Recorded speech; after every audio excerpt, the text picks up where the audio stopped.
This podcast is sponsored by AXA Farm Insurance. AXA offers tailored cover to fit your unique needs, whether it's public liability or protection for your family home, outbuildings or farm vehicles. Based in Athlone, the AXA Farm team of agri-specialists and regional managers work together to ensure you receive the seamless support you need. Switching to AXA is easy thanks to an innovative online service that enables you to quickly and easily find the best cover for your needs. For more information, head to AXA.ie. AXA Insurance Stack is regulated by the Central Bank of Ireland. Thanks for listening, and we hope you enjoy the show.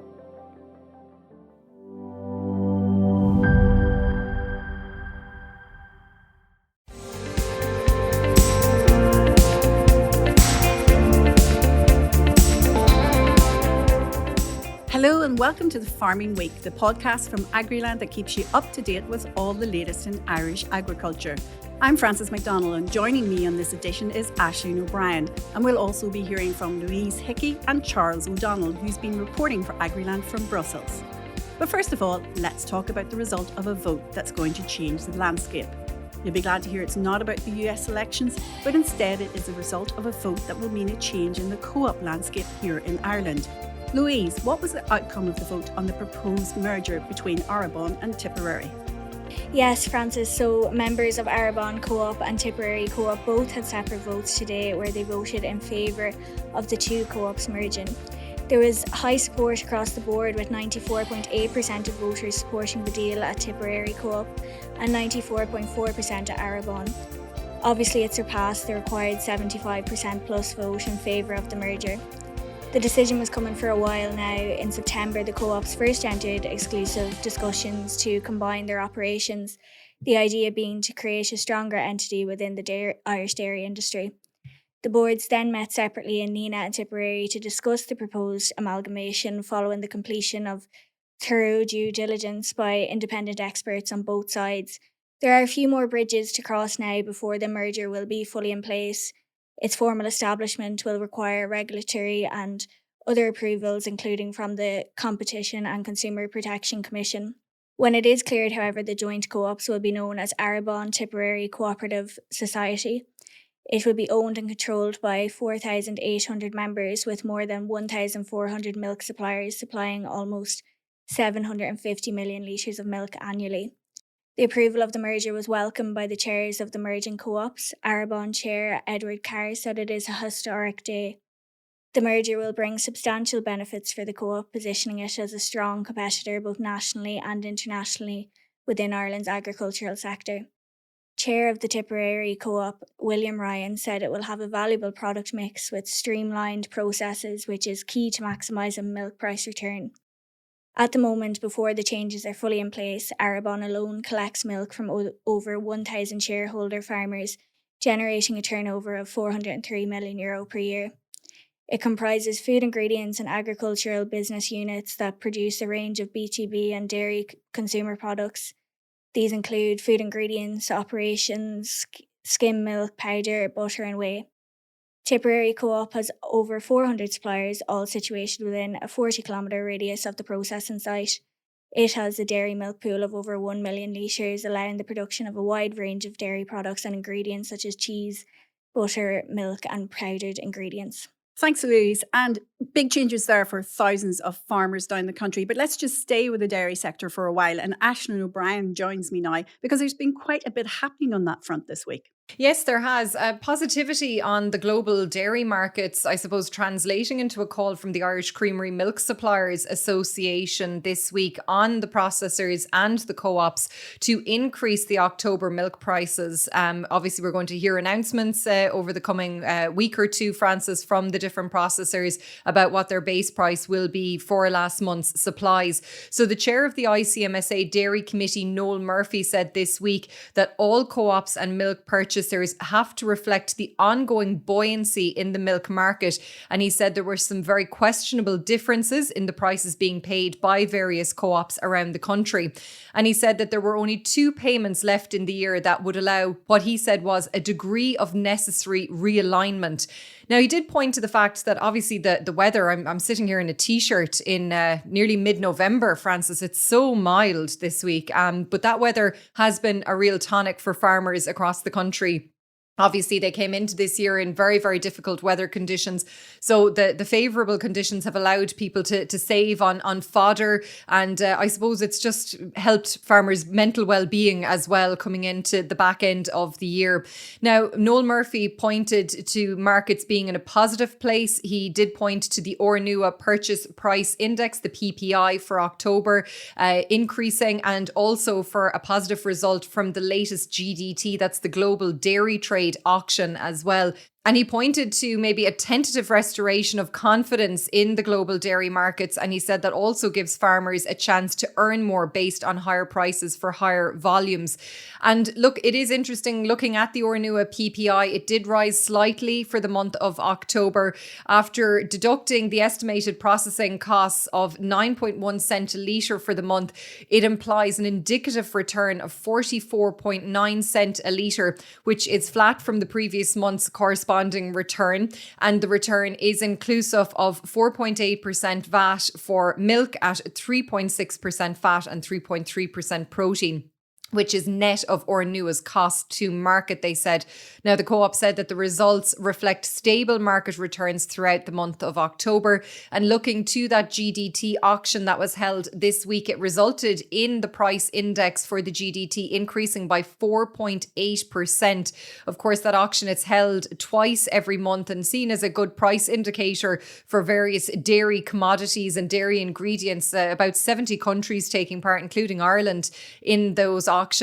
Now, there was a largely positive performance across most products with just the exception of lactose. But interesting to note, the average price for butter there up 8.3% and skim milk powder was up by 4%. So it is positive to see such a gain in the index, which did dip slightly in the previous event about a fortnight ago.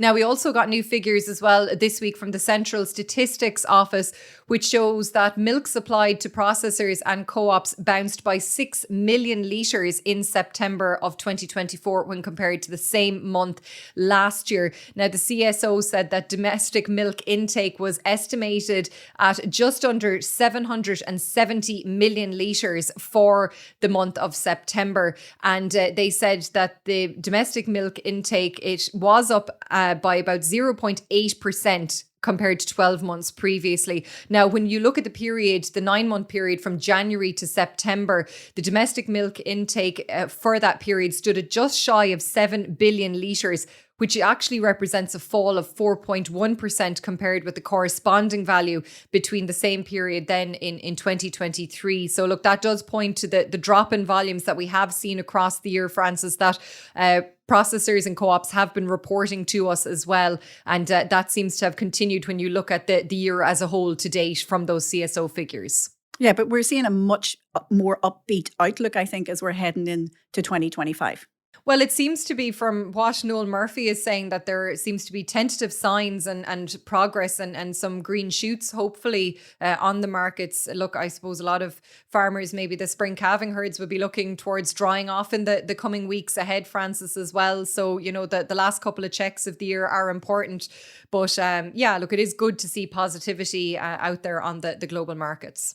And we also got an update from Glanbia this week, who published its latest interim management statement and confirmed a restructuring of its nutritionals division. The financial results show that group performance year to date was in line with expectations, with revenue growth of 6%. So we know there's a 100 million share buyback ongoing, with 88.6 million bought in the year to date. But Glanbia has also signalled that a 50 million share buyback programme will begin early next year.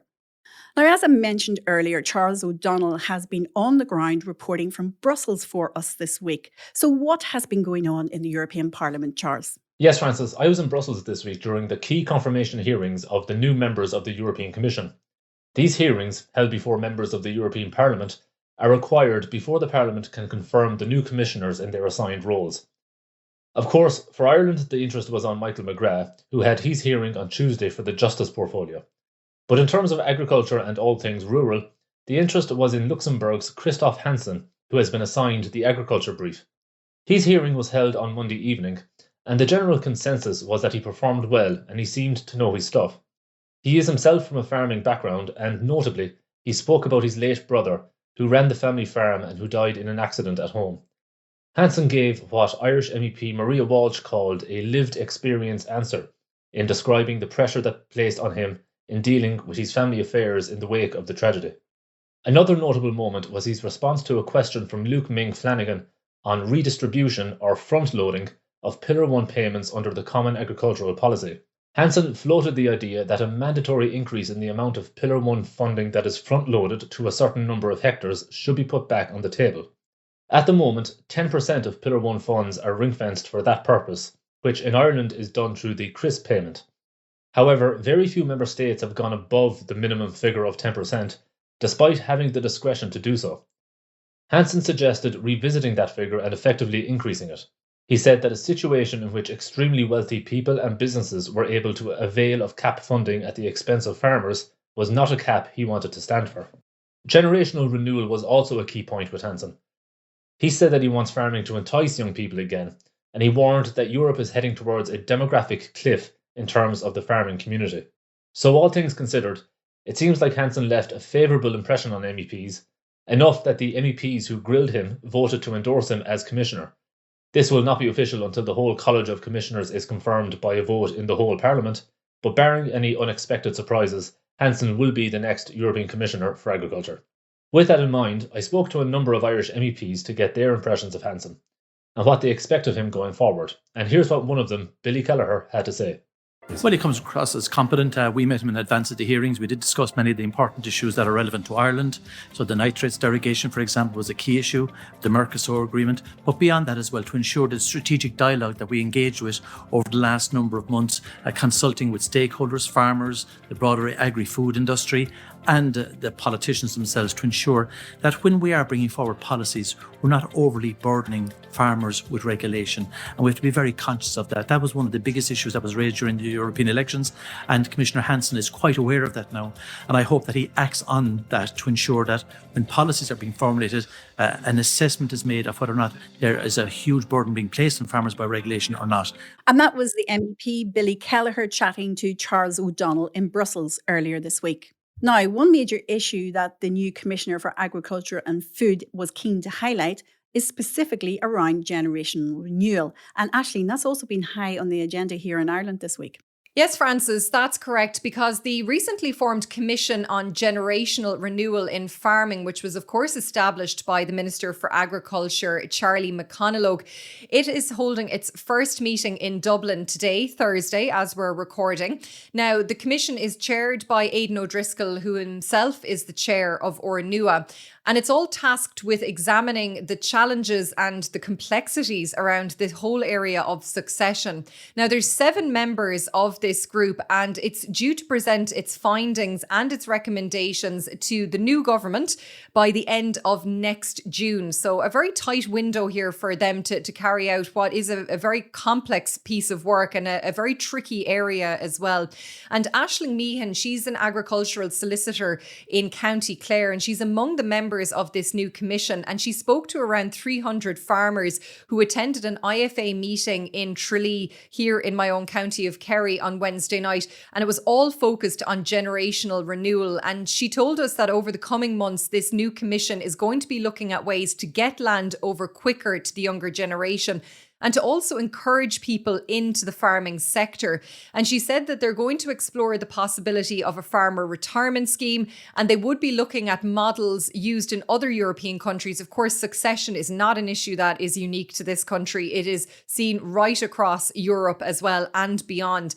And she said as well that farm incomes here in Ireland have a big part to play in land not being transferred over to the next generation. And she said some farms are just not viable, Frances, and the money isn't in the farm to be able to allow a person to retire. So that is something that the Commission is going to have a look at as well. And interesting question from the floor focused on prenuptial agreements. And one farmer saying that he knew of a farmer who's terrified to get married, Frances, for the fear that the farm, half of the farm might go with the ex-wife out the farm gate if everything goes pear-shaped in the marriage. Romance is definitely not dead in the country, is it really, whenever we're thinking about that? It's not dead in the kingdom anyway, that's for sure. But it wasn't for the lack of this farmer trying. He said he'd brought several prospective women and wives to this man, but he wasn't for turning yet. Well, Aisling Meehan said she is going to be raising, I suppose, the impact of Ireland not having prenuptial agreements recognised by legislation here. Now, she did say they're not illegal and that courts would pay attention to them, but, you know, they're not really upstanding documents, essentially. And I suppose they're not really that commonplace. But that is another thing that will feed into this commission as well. And another farmer at the meeting did point to the fact that there are many different reasons why farms aren't being transferred over. He said people are getting married later in life, those who do choose to take the plunge. And he also pointed to children staying longer in education, maybe choosing to go travelling as well. And he said that maybe when it comes to leasing land, that younger farmers should be given a leg up or maybe an advantage in that, because he said it's very hard for young farmers to compete in the open market currently. And now he also did voice concern about the makeup of the committee, and he said that there should be, the farmer's voice should be heard loud and clear through this commission. And in response, Aisling Meehan said that there are 3 members of the commission, including herself actually, who are active farmers. And she said that there is going to be engagement with stakeholders, who I would imagine would be the farm organisations, rural groups and everybody like that. And she said there's also going to be a period of public consultation. And Alice Doyle, the IFA deputy president, also attended the meeting. And she said that the large crowd in the room was really a good indication of how serious this is of an issue to the farming community. And she said that the new commission has a very important role in the future of the Irish farming sector. And she said it's going to have to look at how we're getting young people into farming and how we're also going to help older people to get out. And she said it was very clear from the questions on the floor that both of those pose their own unique set of problems. And she spoke to me after the meeting. Have a listen. But that's going to have to be considered by this new group. And there are so many issues that are going to have to be looked at. And they have a short period, from what we gather, that they've only something like 6 months within which to come up with some ideas, which is good to a point, because it's going to put a bit of pressure on those people on that committee. But they have a big remit, and the future, will depend very much on what comes out of what they do. So I think they have to take it very seriously, and I hope that it won't be a talking shop. I don't think it will be, but I hope it won't be. I hope that, the words that the farmers are saying, the queries they have, the wishes they have, will be taken into consideration, and that the department will look at how they're going to finance this down the line. And that was Alice Doyle, Deputy IFA President, talking to Aisling earlier. And while, of course, the future of the family farm is always a key concern, at the moment there are very immediate worries about the current rates of TB. We've been reporting on that from across the country. Aisling, what have we been hearing? Yes, Frances. Well, the latest figures published by the Department of Agriculture that we reported on Agriland this week make for pretty grim reading for farmers out there when it comes to the battle to eradicate TB on the island of Ireland. Those figures showed that just under 38,000 TB reactor animals were removed in the year up to the end of September of this year. And that actually compares to just under 26,000 reactors which were removed in the period from October 2nd of 2022 to October 1st, 2023. The spend is also going up, Frances. It's not for the lack of money being put at this problem, because we learned that the total expenditure on the National TB Eradication Programme, it soared to over 66 million by the end of Q3 of this year, which is significantly higher than the first 3 quarters of last year, when total expenditure was just under 49 million euro. So between October 1st, 2023 and September 29th of this year, there were a total of 5,712 herds restricted or locked up, and that is up from 4,868 between October 2nd, 22 and October 1st of 23. Now, last month, we reported that farmers were warned not to go chasing ghosts when it comes to sources of bovine TB in this country. That was the message from the IFA Animal Health Committee Chair, TJ Maher, and he was at a meeting in Tuam in County Galway. And he said, in terms of animals spreading TB, there are 3 main hosts in this country. He said it was badgers, deer and cattle. And this week, there was yet another meeting organised by IFA focused on TB, Frances, reflecting, I suppose, the concern that's out there that we are really travelling in the wrong direction when it comes to TB at the moment. And there was large crowds of farmers that gathered in the Errigal Country House Hotel in Coot Hill in Cavan for that meeting. And it was hosted by the IFA Ulster North Leinster Regional Chair, Frank Brady. And from speaking with our colleague Breffney O'Brien, who attended the meeting late last night, it was obviously a lot to discuss again at that meeting for farmers in the Cavan region. He said that wildlife numbers, the wildlife control programme came up for discussion, but also proposals from the department on potentially more stringent controls on farms where there was previously an outbreak of TB, which, could maybe impact on cattle trade controls, and the IFA really strongly coming out against those proposals as well. But you'll be able to read more about that meeting and the updates on TB on our website and our app. And we know there's an election around the corner. This has got to be an issue that's going to be raised, would you not say, Aisling?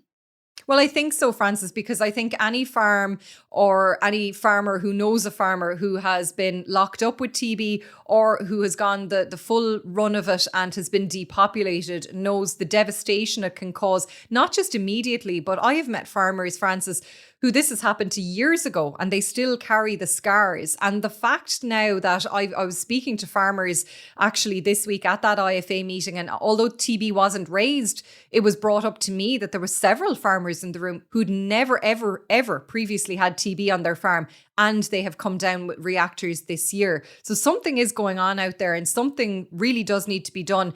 Whoever the next agriculture minister is, that will be one of their big tasks to get a handle on this. I think what farmers are telling us is that look at the evidence. Let's see what the evidence is telling us. And we know it's not restrained to one particular part of the country now. That's the unfortunate fact of life. Yeah, no, I mean, there is hotspots. There's always been hotspots of TB. Maybe that is linked to wildlife or different issues, maybe around cattle movements. But I mean, it is, as you say, it's widespread now. And you can see the fact that the meetings are taking place. There was a meeting here in Kerry a few weeks ago that the Irish Nature and Hill Farmers Association organised. We've had a meeting in Galway, in Cavan. There's going to be many more meetings about this, Frances, and any wily politicians out there. And I know that there was some election candidates there in Cavan on Wednesday night having a listen to the concerns of farmers. So they'd be, I suppose, well advised to keep that on their radar. Yeah, we'll definitely be keeping an eye on that. Now, from one issue that keeps farm families up at night to another, farm inspections. And according to one TD, county council farm inspections are far more intense than others. What does he mean by that, Aisling? Yes, Frances. Well, this was an issue raised by Fianna Fáil TD for Cork Northwest, Deputy Andreas Moynihan, who told the Dáil this week that he's aware that Cork County Council is conducting what he described as farm-by-farm inspections in a particular area of the county, from Castletown to Kinna and into the Coppeen area as well. He said that inspections are currently being conducted on every farm, even though the expectation was that only 5% of farms would be looked at. Now, he said that even a one-cow farm was being inspected, and he said that these inspections are being driven by water quality. And he said where pollution is identified and non-compliance, there are penalties and immediate action is expected to be taken. Now, the TD wasn't being unreasonable about this. He said it is acceptable that immediate action has to be taken where there is pollution, Frances. But he did point to the same riverbank, just a little bit up from some of these farms, is the Dunmanway wastewater treatment plant, which he claimed is polluting the same water body. And he said as a result of this, Frances, that farmers are very frustrated in this area because they feel that they're not being treated equally, and that maybe the same standards should be applied to Irish water, and that they should be expected to take immediate action and upgrade this local wastewater treatment plant as well. Now, responding to this concern was Minister of State for Nature, Malcolm Noonan, and he did point to the water action plan that is in place across the country. He said that this will lead to more inspections, but he said that this will also lead to more funding, which will increase the number of inspections at a local authority level. And he said it's all about the retention of the nitrate nitrates derogation, which of course is hinged on water quality improving in this country. And he said he wasn't sure about the inspection of very small holdings, but he said it was something that they can look into at a departmental level. And he did encourage farmers to, I suppose, stick the course here when it comes to water quality and to engage in schemes when it comes to water quality as well. And he said, we all want to achieve good water quality. And certainly it's in all of our interests and the interests of farmers to retain the nitrates derogation as well. But a very interesting, I suppose, example there of maybe farmers feeling that they're not being treated fairly when it comes to how maybe the national utility for water is being dealt with as well when it comes to suspected water pollution in an area as well, Frances. And look, we had figures from the Environmental Protection Agency this week as well. They confirmed that more initial gap, and that is the good agricultural practice for protection of water regulations. They're earmarked for farms in Cork next year than any other part of the country. Now, the GAP regulations dictate a number of key measures that farmers have to adhere to, including slurry storage, soiled water, chemical fertilizer controls, and also crude protein in feed as well. Now, the EPA has published an update this week on the allocation of farm inspections for each local authority. And it also highlights that there are over 1,300, nearly 1,400 actually, water bodies which are deemed at risk around the country. And the vast majority of those are located in Cork. But also Tipperary has been identified as an area of significant pressure as well. Now, we learned that a total of just over 4,500 planned GAP inspections are scheduled to be conducted on farms throughout the country in 2025. 587 of those will take place in Cork, which is up from 453 farms that are scheduled to have GAP inspections this year as well. And indeed, the figure could be a lot higher than that when we get final tallies from local authorities, including Cork, for the amount of inspections that they carried out this year as well. And look, the issue of farm inspections and the stress that they can cause to farmers, it was highlighted as part of the discussions around the new Farmers Charter, which was signed off on by farm organisations and the Department of Agriculture in recent weeks, Frances. And farm inspections did feature as well at that IFA meeting that I attended in Kerry this week. And IFA Deputy President Alice Doyle said that the IFA has actually halted the process on the introduction of the new Quality Assurance Scheme by Bord Bia to try and get it back to a stage where it is less cumbersome on farmers.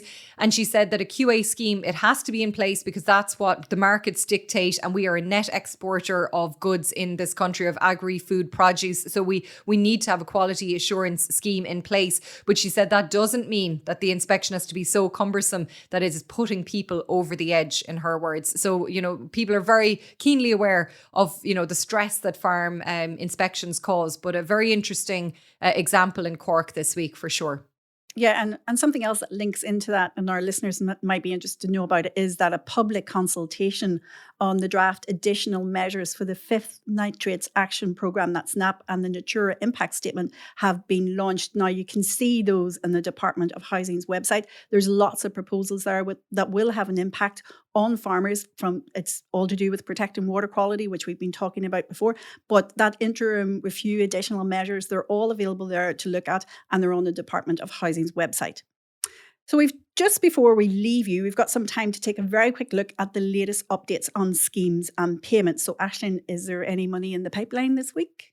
Oh, well, I feel like Santa Claus or something like that, Frances, over the last few weeks. Too early, Aisling. A little bit. Not too far now, Frances. We'll have to get over the matter of a general election on November 29th before we can enjoy the Late Toy Show, that's for sure.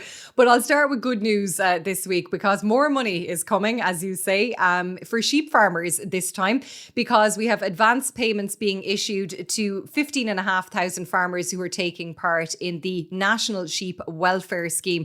Minister for Agriculture Charlie McConlogue, I'm sure, very happy to announce, staring down the election now that has been called, delighted to announce those advanced payments, and they are going to be worth nearly €14.4 million to farmers as well. And of course, that scheme is aimed at helping farmers to produce better quality animals and implement practical animal welfare measures on farms as well. Now, the scheme is actually just for 1 year in duration. It'll run run until the end of this year, and we were told that 91% of all eligible applicants in the scheme will be paid that advance payment in the coming days. So if you don't see that landing into your bank account, as I've been saying for the last few weeks, make sure you get onto the department, and if they have asked you for any outstanding documentation, get that into them as soon as possible, because you don't want any further delays to your payment, that's for sure. So that is positive for sheep farmers this week as well. But just turning to the suckler side of the house before I finish up, and just over a week to go now to the deadline for the mandatory training to be completed for farmers in the Suckler Carbon Efficiency Programme, SCEP. But we did learn that over 5,300 farmers still have to complete that training, Francis. The latest figures that we got from the department up until last Friday, which was November 1st, showed that 3,673 farmers had yet to actually even log on to the SCEP training system and to begin the course. And a further 1,600 have started the training online, but have yet to complete it in full. And look, there has been concerns raised this week as well. I know Breffni was reporting on it, that some farmers are complaining that this is, maybe a complicated course, that it is hard, and it maybe for less tech savvy farmers, it might be a little bit more difficult. And there is an exam at the end of each module, which they have said makes it very difficult to successfully complete. And the IFA's Livestock Committee Chair Declan Hanrahan has advised any farmers to have the scheme terms and conditions read in advance of the training, or have them to hand when they're completing the course as well, to help them along with the course, because it has to be completed, Francis. If you don't complete this course, you will lose your SCEP payment. You will have to repay any monies that have been given to you by the department. They've been very, very clear on this as well. You can do the course online. There's a dedicated website, skeptraining.ie. You can come and go from that as you want, but it has to be completed by Friday, the 15th of November. So Friday week, and that is the deadline that has been set. And there are additional SCEP in-person training events taking place as well up until November 13th in a few counties around the country. Just put in SCEP into the search bar in Agriland and you will find the training events there and the full list of the outstanding events. But you have to register for those in advance, and you have to stay for the entire full day, which is about 5 hours in person training. So that is very, very important. If you're in SCEP, you have to do that training by Friday week. I'm like a broken record for the last few weeks on it, but I just don't want to see anybody missing out, Francis. Yeah. And of course, lots more stories that we've been covering all week. And as Aisling said, you can catch up with those in Agriland.ie. But for now, I'm going to say thank you for joining Aisling, Louise, Charles and myself on this edition of the Farming Week. If you get a chance, please rate, review and follow the Farming Week wherever you get your podcast. But for now, from all the team here at Agriland, we hope you have a great week ahead.